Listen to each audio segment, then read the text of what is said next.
నమస్తే, నేను Kavitha. Welcome to I Dream. ప్రస్తుతం మనం ఉన్నాము చిల్కూర్ ఆలయ అర్చకులు రంగరాజన్ గారితో. రంగరాజన్ గారు, నమస్కారం అండి. ఇప్పుడు రామ్ లల్లా బాలక్ రామ్ అయోధ్యలో కొలువై ఉన్నారు. తన సొంత ఇంటికి వచ్చేసాడు 500 ఏళ్ల తర్వాత. అక్కడ వచ్చినటువంటి ఒక అనుమానం, ఒక డౌట్ అనుకోండి, ఒక వాదన, ఒక విగ్రహానికి ప్రాణ ప్రతిష్ఠ ఎట్లా చేస్తారు? అసలు దేవుడే మనల్ని అందరినీ సృష్టిస్తాడనుకుంటే, దేవుడే మనల్ని అందరినీ కాపాడతాడనుకుంటే, ఒక విగ్రహ రూపంలో ఉన్నటువంటి మనం పూజించబోయేటువంటి ఆ దేవుడికి ప్రాణ ప్రతిష్ఠ జరగడం ఏంటి? అసలు అక్కడ ఉన్నటువంటి పండితులు ఏం చేస్తారు? ప్రాణం వచ్చిందని ఎంత చెప్తారు? ప్రాణ ప్రతిష్ఠ అనేది ఎలా జరుగుతుంది అనే వాదన వచ్చింది. అమ్మా, అది ప్రాణ ప్రతిష్ఠ కాదమ్మా, అది విగ్రహ ప్రతిష్ఠ.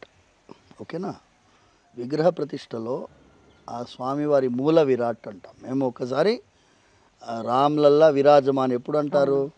శ్రీరాముల వారు ఇప్పుడు ఇక్కడ ప్రతిష్ఠించబడ్డారు అనగానే మనం అంతవరకు కళ్ళు మూసుకొని ఉంటాం. బట్టలు ఆ నయనోన్మీలనం అంటాం. ఆఖరి ఘట్టం ఏంటి అంటే స్వామివారి యొక్క కళ్ళు, రెండు కళ్ళని మెల్లిగా తెరిపించి, అసలు ఎదురుగా పోయి నయనోన్మీలనం చెయ్యం, కొన్ని సైడ్లో ఉండి చేస్తాం. ఎందుకంటే ఆ మంత్రశక్తి అంత ఉంటుంది కాబట్టి, పవర్ఫుల్గా ఉంటుంది.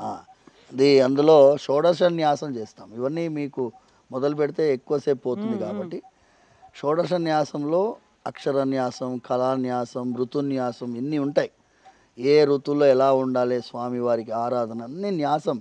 న్యాసం మీన్స్ ఇన్వోకేషన్. ఓకేనమ్మా? ఆ న్యాసం చేసినప్పుడు మంత్రశక్తి వల్ల స్వామివారి రూపంలో ఆయన అనుగ్రహ శక్తి వస్తుంది. మనం ఏంటమ్మా, ఆఫ్టర్ ఆల్ స్వామివారి దిగండయ్య అని చెప్పేటటువంటి శక్తి మనకు ఉంటుందా? స్వామివారిని ప్రార్థిస్తాం. అస్మిన్ బింబే సాన్నిధ్యం కురు, స్వామి ఈ బింబం లోపల దిగి మమ్మల్ని అనుగ్రహించండి స్వామి అని ప్రార్థిస్తాం. దిగుతాడు. ఆయన వాగ్దానమే అది. కలియుగంలో అర్చామూర్తిగా ఉంటానని వాగ్దానం చేశాడు. అది ఇప్పుడు మీరు చిన్న విషయం అమ్మా, ఈ సెల్ ఫోన్ ఉంది. సెల్ ఫోన్ ఉందా? ఇప్పుడు దీనిలో సిమ్ కార్డు వేస్తారు కదా, సిమ్ కార్డు వేస్తారు. నేను ఇప్పుడు సెల్ ఫోన్ పగిలి కొట్టేసిన అనుకోండి, ఈ సిమ్ కార్డు ఉంటుంది కదా, ఈ సిమ్ కార్డు ఇంకో సెల్ ఫోన్లో పెడితే అది పనిచేస్తుంది కదా. ఓకేనా? ఇప్పుడు ఈ సిమ్ కార్డు, సెల్ ఫోన్ పగిలిపోయింది కాబట్టి నెట్వర్క్ పోయినట్టు అనుకుంటామా? ఉంటుంది కదా నెట్వర్క్. ఇప్పుడు దీంట్లో నెట్వర్క్ వస్తుందా? లేదు, రాదు. సెల్ ఫోన్లో వస్తుంది. సెల్ ఫోన్లో నెట్వర్క్ ఇంక్లూడ్ చేయగలిగే శక్తి ఎవరికి ఉంటుంది? మ్యానుఫ్యాక్చరింగ్ చేసేవాడికి ఉంటుంది. ఆ కంపెనీలో ఉంటుంది, వాడికి కోడింగ్ ఉంటుంది, ఏదో ఉంటుంది. అలాగే స్వామివారి యొక్క ఆవాహనం చేసే ప్రక్రియ మాకు ఉంటుంది. మేము మూలమంత్రం ద్వారా పిలుస్తాం, వస్తారు, తప్పకుండా వస్తారు, వచ్చి అనుగ్రహిస్తారు. మీకు ప్రూఫ్ బోర్డు అంత ఉన్నాయి. మొన్న ఆయన ఎవరో అన్నారు, ఆ గర్భగుడిలో వానరం వచ్చింది, పండు తినిపోయింది. మీకు ఇంకా ఆశ్చర్యం వేస్తుందమ్మా. 2005 అనుకో, 2004 2005 పూరి జగన్నాథ్ దేవాలయంలో విగ్రహాల దొంగతనం జరిగింది. జరిగితే అది పెద్ద hue and cry. Imagine, Puri Jagannath ఆలయంలో దేవతామూర్తులు దొంగతనించబడ్డారంటే ఆర్డినరీ ఐటమ్ కాదు కదా. అందులో ఒక స్వామివారి మూర్తి, అన్నీ దొరికాయి అనుకోండి, ఒక మూర్తి బావి లోపల వీళ్ళు వెతుకుతున్నారు, మొత్తం గాలిస్తున్నారు. ఎక్కడ మిస్ అయింది, ఎక్కడ ఉంటుంది? ఎందుకంటే వాళ్ళు పరిగెత్తి వెళ్ళిపోయారు. వాళ్ళు ఒక మూర్తి కూడా తీసుకుపోలేదు, పోలీస్ అంతా వేక్ అయిపోయిందని. బావి లోపల ఉంది అది, ఆ స్వామివారి రూపం. ఒక కోతి, పోలీస్ ఆయన ఎవరు అందరికంటే చీఫ్ ఆయననే, ఇన్వెస్టిగేషన్ ఆఫీసర్. ఆయన అటు బావి వైపు నిలబడి ఉన్నాడు, గోడ వైపు. ఆ కోతి ఆ ప్యాంటు పట్టి లాగుతున్నది. ఏమయ్యా లాగుతుందని చెప్పి ఇంకా ముందుకు జరిగాడు, ఇంకా లాగుతుంది, ఇంకా ముందు, ఇంకా లాగుతుంది, ఇంకా ముందు జరిగాడు. ఇటు చూపించి వెళ్ళిపోయింది కోతి. ఆయన ఏమన్నాడు, ఏదో చూపిస్తుంది ఈ కోతి, ఏమో తెలియదు, దిగండి అన్నాడు. అందులో ఆయనకి దొరికింది అష్టధాతు విగ్రహం దొరికింది, వన్ ఆఫ్ ద మెయిన్. ఇప్పుడు ఆ కోతి ఎందుకు ఈయననే పిలవాలి? కోతికి తెలియదు, commander of this investigating team operation. ఆ ఒక విగ్రహ రూపంలో ఇంత శక్తి ఉంటుందా అనే క్వశ్చన్కి ఆన్సర్ అది. You can communicate. భగవంతుడితోటి మీరు కమ్యూనికేట్ చేయాలంటే మన ధర్మంలో విగ్రహ రూపం అవశ్యం.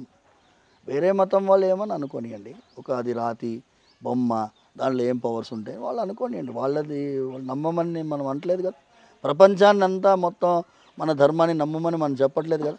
మా నమ్మకంలో అది రాములల్లా విరాజమాన్, శ్రీరాముల వారు ఉన్నారు, బాలరాముడుగా ఉన్నారు. ఆయనకి నైవేద్యం చేస్తాం, ఆయనకి మంగళారతి ఇస్తాం, ఆయనకి అభిషేకం చేస్తాం, ఆయనకి స్వామివారికి సర్వోపచారాలు రాజవత్ ఉపచారం చేస్తాం, భక్తితో చేస్తాం. ఆయనని ప్రాణప్రతిష్ఠ కాదు, అది వాళ్ళు వర్డింగ్ వాడారు. విగ్రహంలో కూడా మీరు ఒక దైవాన్ని ఆవాహనం చేసేటటువంటి ప్రక్రియని వాళ్ళు ప్రతిష్ఠ అంటారు. మీకు అర్థం కావాలని ప్రాణప్రతిష్ఠ పెట్టారు పేరు. They wanted to tell. మేము అలా అన్నాం, ప్రతిష్ఠ అంటాం, స్వామివారి ప్రతిష్ఠ అదే అంటాం, స్వామివారి ప్రతిష్ఠ అంటాం. ప్రాణ ప్రతిష్ఠ అనేటప్పటికీ మీరు ఈ ప్రాణం పోసే శక్తి, రాయిలో ప్రాణం పోసే శక్తి పంతులకు ఉందా అని అనుకోవచ్చు. అనలేదు, మేము విగ్రహ ప్రతిష్టాపన అంటాం, అంతే అంటాం. స్వామివారి ప్రతిష్టాపన అంటాం. చిలుకూరు బాలాజీ మూలమూర్తిలో సంప్రోక్షణ అంటాం. సంప్రోక్షణ అనే పదం ఇంకా కరెక్ట్. సమ్యర్ ప్రోక్షణం, మంచి మంత్ర ప్రోక్షణం చేస్తాం. ఆవాహన, షోడశ న్యాసం, హోమాలన్నీ జరుపుతాయి. 1000 కుండాల కంటే ఎక్కువ పెట్టి కుండాల్లో మూలమంత్ర జపం చేసి హోమం చేశారమ్మా. It's not an ordinary item. మీరు జస్ట్ ఆ స్క్రీన్ ఓపెన్ చేసి తెరిచారు అనుకుంటున్నారా? చుట్టూ జరిగినాయి కార్యక్రమాలు. ఆయన పేరేంటమ్మా, ఉత్తరాది మఠం స్వామీజీ ఉన్నారు, పేజావర్ మఠ స్వామీజీ, పేజావర్ మఠ స్వామీజీ ఉన్నారు, ఆయన విశ్వప్రసన్న తీర్థ స్వామి ఆయన ఉండినారు. మొత్తం చాలా అద్భుతంగా జరిగిందమ్మా, దీంట్లో సందేహమే లేదు. ఇంకో ముఖ్యమైన నిన్న చెప్పాను కదా, 26 జనవరి 2024 నిజమైన రాముల వారి రాజ్యం స్టార్ట్ అయిపోయింది. దిస్ ఈజ్ రామాయణ రిపబ్లిక్, ఇది రామాయణ రిపబ్లిక్ అని చెప్పి. అయితే స్వామి, ఇప్పుడు మీరు చెప్పినట్టుగా కళ్ళకి తెర ఉంటుంది, దాన్ని మెల్లిమెల్లిగా తొలగిస్తారు, అది కూడా ఎదురుగా లేకుండా పక్క నుంచి తొలగిస్తారు. బట్ అక్కడ కింద PM నరేంద్ర మోదీ కూర్చున్నారు, పూజలు చేస్తున్నారు. ఆ తర్వాత ఒకేసారి కెమెరా పైకి తీసుకెళ్ళిపోయారు. అక్కడ మనకి తొలగించినటువంటి తెర కానీ అవన్నీ ఏం కనిపించలేదు కదా, అవన్నీ ముందు జరిగాయి, ఏం జరిగింది అక్కడ? అండ్ దీంతో పాటుగా అసలు విగ్రహానికి సంబంధించినటువంటి ఫోటోలు ముందుగానే ఎలా బయటకు వచ్చాయి, అక్కడ అపచారం జరిగింది అనే మాట కూడా వినిపించింది. కొంతమంది పీఠాధిపతులు ఆ మాట మాట్లాడారు. ఇది నేను ఏమంటున్నానంటే, ఈ డిస్కషన్లో మనం ఇప్పుడు పోవద్దు, ఓకేనా? కొన్ని ప్రతిష్టలో, ఇప్పుడు ఇస్కాన్ దేవాలయం ప్రతిష్ట ఉందనుకోండి, వాళ్ళు ఈ విగ్రహానికి ఫొటోస్ గురించి వాళ్ళు ఏం అబ్జెక్షన్ చేయరు. మీరు చూడండి, ఇట్స్ ఓపెన్. మూల విరాట్ను కూడా తీసుకోవచ్చు. ఇప్పుడు మా దగ్గర అన్నారు అనుకో, మూల విరాట్ తీయకూడదు అని అంటాం. ఎందుకంటే మేము మూల విరాట్ని శాంతాకారం విశ్వరూపంగా ధ్యానిస్తాం, విరాట్ మూర్తిగా ధ్యానిస్తాం. విరాట్ మూర్తి కోటి సూర్య సమప్రభాయ నమః అంటాము. అందుకోసం మేము విరాట్ మూర్తిని మీరు చూడలేరు, మీరు తట్టుకోలేరు, మీ వల్ల కాదు అని మేము అంటాం. కొన్ని దేవాలయాల్లో లైవ్ టెలికాస్ట్ పెడతారు. ఇప్పుడు ఉడిపిలో కూడా కెమెరా పెడతారు. మనం ఎందుకంటే అపచారం ఎందుకు, ఏదన్నా మీకు సంబంధం లేని విషయాన్ని గురించి నెగటివ్గా మాట్లాడే వాళ్ళు 1000 మాటలు మాట్లాడతారమ్మా. రాముల వారికి సంబంధించినటువంటి ఏ విషయం కూడా అపచారం కిందికి రాదు. ఆయన మన కోసం దిగి వచ్చాడు. ఆ రోజు 22 జనవరి ఆయన ఎత్తుక్కున్నాడు, ఆయన దిగాడు, ఆయన పద్ధతి ప్రకారం ఆయన జరుపుకుంటాడు, అన్నీ చేసుకుంటాడు. మనమందరం పాత్రధారులము, ఆయన నడిపించేవాళ్ళు, సాక్షులుగా ఉన్నాం మనం అక్కడ. స్వామి, ఇప్పుడు మనకు సాక్షులు, పాత్రధారులు ఇవన్నీ అనుకున్నప్పుడు జ్ఞానవాపి మసీదుకి సంబంధించి ఏఎస్ఐ రిపోర్టు వచ్చింది. సో అది మొత్తం హిందువుల పక్షమే ఉందనుకోవాలా? మళ్ళీ ఏఎస్ఐ రిపోర్ట్ ఆధారంగా మళ్ళీ కోర్టులు ఏం తీర్పు చెప్తాయి, ఏం జరుగుతుంది? నేను ఇంకా అది రిపోర్ట్ చదవలేదమ్మా. నేను దాని గురించి మనం ఇంకో రోజు మాట్లాడుకుందాం. నేను ఏమంటున్నానంటే ఒక చిన్న మాట, ఇది క్లోజింగ్ ముందు. జ్ఞానవాపిలో కూడా మేము ఇంప్లీడ్ అయి ఉన్నాం. ఎందుకంటే జ్ఞానవాపిలో ఎప్పుడు ఇంప్లీడ్ అయ్యాము అంటే, దైవానికి కూడా రాజ్యాంగబద్ధంగా కొన్ని అధికారాలు ఉంటాయి. అక్కడ మీకు శివలింగం దొరికిన వెంటనే మీరు ఏం చేయాలి, అక్కడ ఒక పక్షం ఏమంటుందంటే మేము అక్కడే కాళ్ళు కడుగుతాం అంటుంది. మరి శివుడి పైన కాళ్ళు కడగడానికి అలౌ చేయొచ్చా, అలౌ చేయకూడదా అనేది రాజ్యాంగబద్ధంగా మీరు నిర్ణయించుకోవాలి. అంటే 1991 ప్లేసెస్ ఆఫ్ వర్షిప్ యాక్ట్ కింద character of the institution first decide చేయాలి. ఈ క్యారెక్టర్ ఏముండింది డిసైడ్ చేయడానికి మీరు యూస్ఫుల్ అవుతుంది. అందుకోసం మేము ఇంప్లీట్ పిటిషన్ పెట్టాము. We are also impleaded there.